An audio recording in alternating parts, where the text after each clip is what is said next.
Hello everyone, today I'm going to be looking at some heavy support if your space elves need a bit of added firepower in the far future, as I look at Wargames Exclusive's Light Side Wraith Reapers.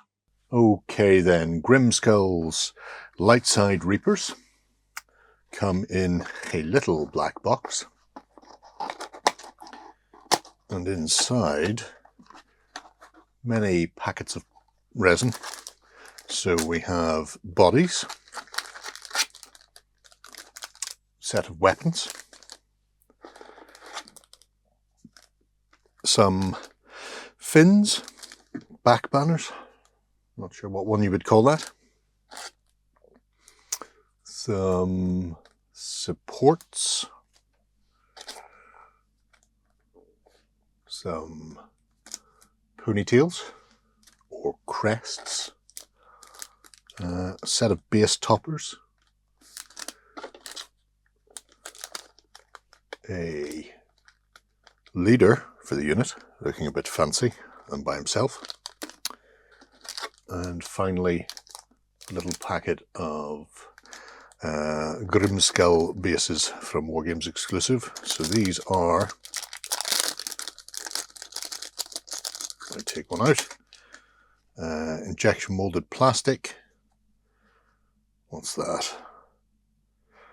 5mm, 25mm round? Possibly 28mm round. It makes slightly more sense, I suppose, these days. I won't go through every single bit, but I'll take a look at the bodies and then I'll get them built up. So, 4 of them, your standard troopers, if you will, plus the leader. Obviously, if you're using these as a stand-in for 40k, this would be an Exarch. All of the figures are nicely detailed.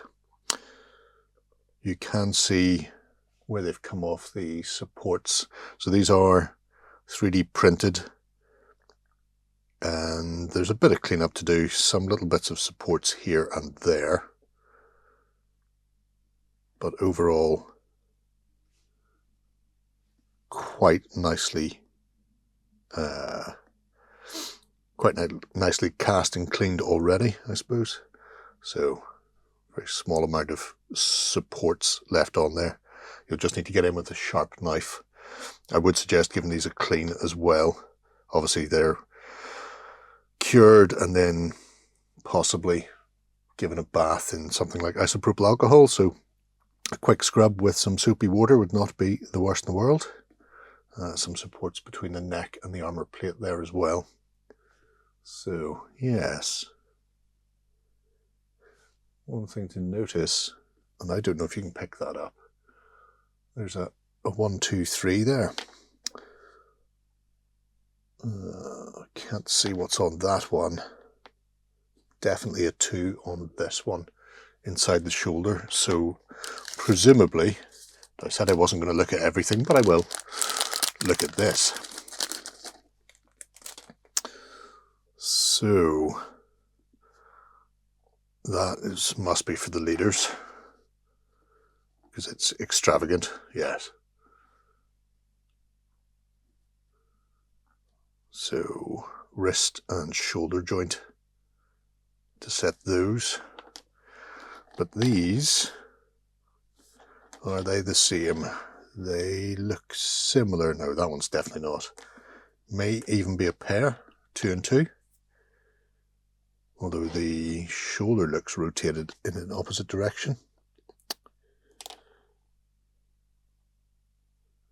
Ooh, okay, yes. So this is very faint. I don't know if the camera will pick this up. This has got a 1, and this has got a 4 IV, so all Roman numerals. So be aware of that, even though they look very similar. This is the forearm, or forebody rather. So that's an ideal one to check. So which one was 4? fuel.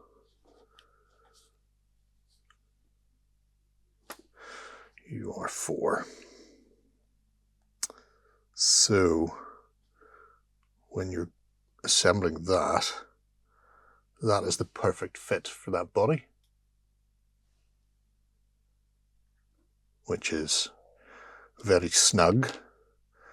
This one is not, but looks very similar. And you know what? If you were just starting to glue things together, you might find, there's a noticeable difference on that one. That's okay. You might find that 2 of them are very close, that you may actually be able to glue the wrong arm onto the wrong body. So just keep an eye for that. Right, let's get them built and then we'll see how they actually look. Okay, so built up, relatively pain-free, I will say that. Right, let's quickly look at issues before I get into the actual models themselves. These supports, which go onto the back of the gun, they are also different. So there is a divot on the bottom of this set of 3 tail fins, whatever you want to call them, that this upright goes into, and then a ball socket that they come in. So it's like a gimbal mount for your weapon for support. I couldn't see any markings on those. They just had to all be dry fitted one after the other to make sure that I got the right fit in the right place. And you can see some are easier than others. So that one's quite good. That one's quite good. This one for the X-Arc doesn't come close, but that might be my problem because I don't know if that's the right one. This one was a good fit as well. You can see there, 90-degree gimbal mount on it. And this one here. So the 4 troopers were all fine. The officer, not. So that's a bit fiddly. That's just going to be trial and error. It's all you can do. Other thing is the toppers. So this one is designed specifically for your leader, foot on rock, stepping down. And he's a gorgeous looking figure when you get right into it. I've done a modicum of cleanup. I haven't, as you can see, there's still spruce supports there. I didn't do full clean. There are options. So there's a second set of these little wings if you don't want to use the sort of the leader one with the flappy bits. You can just have all 5 with the standard sort of unpretentious veins on the back. But yes, the base toppers, he is easily noticeable because he's the only one with the foot up. The other ones are specific, and I didn't catch this when I was gluing them on because there didn't look to be anything noticeably marking them until the very last one, or the second to last, where I noticed a little tiny 4 carved in a dent for a foot. Before that I couldn't even see foot dents. So a minor thing, gimbal mounts and base topper, but once the models are on there you can't really tell a difference anyway. So I can't see a noticeable footprint I've missed that's going to go, oh, you've put that on the wrong base. So you can mix and match them. You may just want to be a little more focused than I was. The only other thing are these ponytails, which I'm moving there.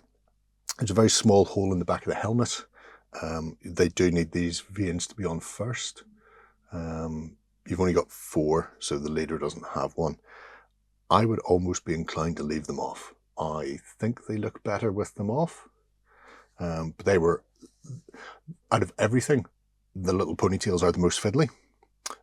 So maybe that's just my age and stability, I'm not sure. But overall, a beautiful set of figures. If we bring in the wee measuring stick, so from base topper to top of head is 35mm, eye level is around the 30mm mark. And the quality of the print, I want to say cast, it's not a cast, the quality of the print is excellent. Clean up, relatively quick with a sharp knife, you may want to go in and give it a bit more of a actual sanding down or cleaning up in places, especially noticeable on some of these blades. The rear section were, not going to say studded, but there was multiple points, because obviously they want that to cast. It's very noticeable if the scythe blade is missing. The Exarch, as I shall call him, your front and center guy, has got this massive twin launcher, which is particularly fancy. So if you're playing 40k, I mean, he's absolutely nailed on. He looks superb for a Reaper. If you're playing other games like one-page rules or Xenos Rampant or something like that, then these will fit into any spacefaring Eldar race. And as a squad of 4, or a squad of 5 rather, they are really nice. They've got a decent heft to the sculpts insofar as their armor is a bit more robust than a lot of other sculpts, so that they have that weighty look of a heavy weapon or heavy support unit, and they look like they've got a ton of detail, so they should be a real joy to paint if you are into your quality painting. And then for those of us who are a bit more hit and miss, you can just go ahead and throw speed paints and contrasts, whatever, onto them. But yeah, a beefy set of a Reaper squad. All right then, folks, there we have it. A great set of miniatures. Got that really heavy armoured look that you want when you're putting down some additional anti-tank support on the tabletop, or, you know, if you double fire all of your missiles at infantry, anti-infantry as well, they go splat much easier than tanks. Figures are absolutely cracking once again from Wargames Exclusive, and I can't say enough about the casts as well. They are essentially masters because each one is 3D printed, so the quality of the print is absolutely spot on, and it really brings out all of the fine detail that you see within there. So let me know what you think below, folks. Until next time, bye-bye. Go ahead and check out our other content on screen now. And while you're at it, why not hit subscribe and remember to ding our dong. Go on, you know you want to click it. Go on.